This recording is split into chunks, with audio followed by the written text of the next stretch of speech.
When I go into meetings and I share and offload all that stuff that's in my napper, I feel 10 times lighter. And that's the benefits I get for coming here. My experience was treatment. When I left treatment, I knew that I had to tap into something. Whatever that may have been. I know people's journeys are different in that, but this stuff works for me. I've grew as a person because I couldn't do this kind of stuff. I was totally shut down. My name's Frank and I run the Recovery Come Share group in the Recovery Cafe, which is basically a meeting for like-minded people to get together and talk about what's going on in their day and hopefully come up with some sort of answers and some plan of action for the troubles in their lives. We're all people in recovery, in the early stages of recovery and long-term recovery, and we've all came here in different ships, but we're all in the same boat now. We're all trying to help each other, that's what we're trying to do. And it's an informal thing because it's based on 12-step recovery because that's how I recovered. But there's no rules, there's no regulations, it's informal. It's a gathering and talking about your day because we know that talking is the first point and coming to terms with problems addiction-wise. A lot of us are in denial when we get here. And it's not until we sit down with other addicts, alcoholics and people in recovery that we start getting identification in what they're saying and the wee light bulbs start going on in our heads and we think, maybe I'm like that, maybe I'll need to do what they're doing. And basically that's what it's about. It's a support network for people who have got busting heads that can come and they can voice it with somebody who is of like mind. It's always nice to come back here. I grew up in this town, had to leave it. I'd used drugs and alcohol for 30 odd years. It's taken me to some dark places, a good day would have been, if I overdosed, that would have been a good day for me. Injured myself daily, with sticking needle places that I shouldn't have been, that was the obsession I had to use drugs. My thinking for the morning when I opened my eyes to night time when I shut them was kind of getting drugs, finding drugs, using drugs, and alcohol. I used whatever I could to alter my state of mind because I was unhappy with me, unhappy with myself. I kind of hated what I'd become, but kept up the pretense that I didn't really care.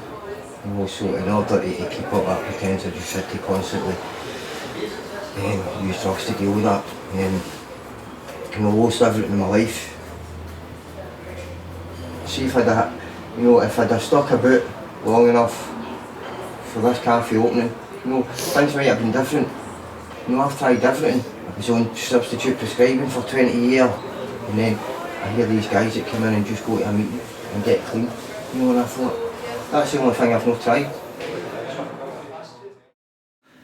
But I'm Stephen, I'm the chairman of the Sunshine Recovery Cafe here in St Matthew's Church, Paisley. We've been going there for 2 years and we now have maybe 50, sometimes 60 people a day on a Wednesday afternoon. And we provide a tea course lunch, very reasonable prices, not compared to any other cafe in the UK. As you know, our customers aren't overflowing with money, so we try to keep the prices as low as possible. And every volunteer here are all in recovery, so there's no sense of hierarchy or anything like that. We're all in the same position. We're on the journey. I'm Debbie. I run the Sunshine Recovery Cafe with Stephen and a team of volunteers. Couldn't run it without them. As Stephen says, we have 60 people coming through the door every Wednesday. The food's great. You 50p a cup as you come through the door. You get as many teas and coffees as you like. And the atmosphere here is electric. I've done things in recovery that I wouldn't have imagined doing, one of which was joining a drama group. And over the last 2 days I've been doing performances with that drama group, and it's been good for me. It's an outlet as well as, I know talking's my main medicine, but I've done other things to try and bring myself out of myself, if that makes sense. And it was difficult, certainly the last couple of days, because the old me started to creep back in, and it put me in a place, not that I didn't want to be in, but it made me look at myself again, but in a good way, that I'm not that person anymore, and doing these things in my recovery are making me grow as an individual. Doing that different side of things, I was able to let go, I was able to push out a lot of feelings that were in me, and I feel good for it. I feel good for it. I can do things now that I would never have contemplated doing, and it's through talking and through challenging myself on a daily basis that I'm able to change as an individual and grow as well.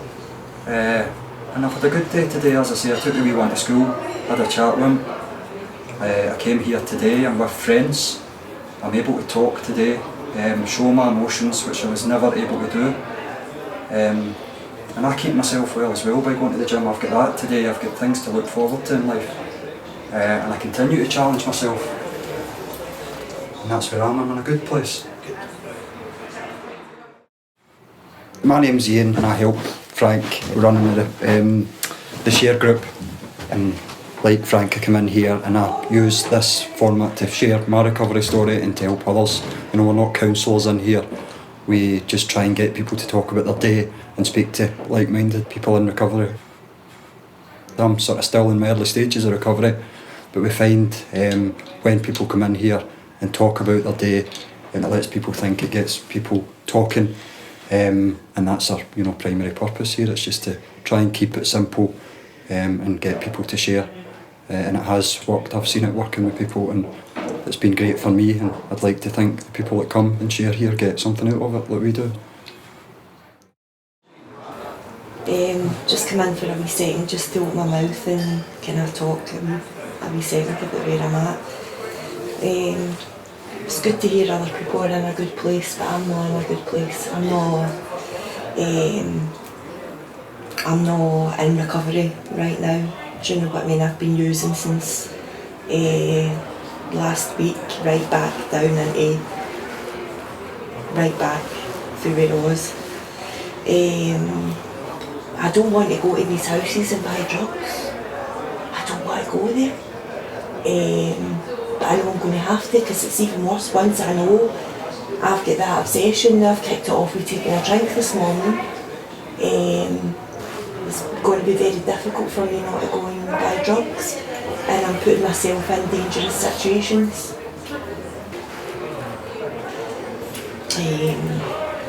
Managed to stay in the house yesterday and never used, and then this morning it was just, I had this big ball of fear in my stomach, and I thought I need something to take that away. I can't handle it. So I'm definitely not in recovery now, and I feel as if I'm just being sucked back into addiction bit by bit by bit.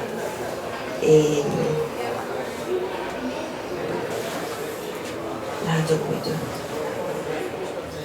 You know, you've took the first step in knowing what to do. You've came here and you've shared it. You're trying to break the power of it. Yeah. That's it. We've all been where you are. We've all been here at our first meeting. We've all been at our first day. We've had enough and we don't know what to do. My experience is you need to keep coming to these places, to these meetings, and being around people who are in recovery. You can't isolate. As soon as you isolate, you're in trouble, because we can't do it ourselves. You say to yourself you're powerless, and left to your own devices you're powerless. You're going to go to your default position, which is drink or drugs. That's what you're going to do when you're in any sort of emotional pain whatsoever. The trick is to rearrange your default, where your default becomes coming to these meetings and talking about it and gaining the strength that I spoke about in these rooms where we being with like-minded people. That's the start of recovery. Good stuff. Meetings open.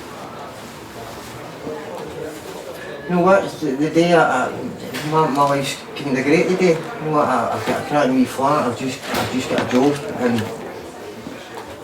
and I service one of the people who I originally went in to get clean. You know, I've got a full-time job doing support work in there.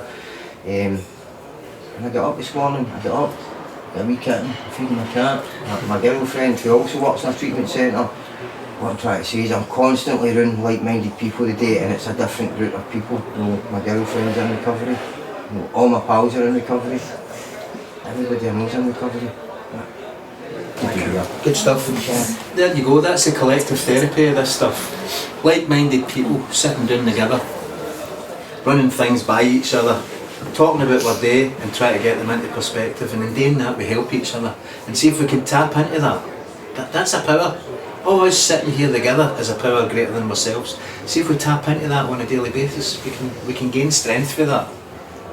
And that's what these meetings are all about. It's about gaining strength and the ability to get on with your day, knowing that you're not alone in your struggle. You're not alone. There's other people there, and if we help each other we can do it easier. Good stuff. People outside are usually judgmental, and so they know they're safe in here. They can talk to you. The other people are just the same, and they're not going to judge them. You know what I mean? Because we've all been there. You know, we're all equal. If everybody's equal when they've got an addiction. I can assure you.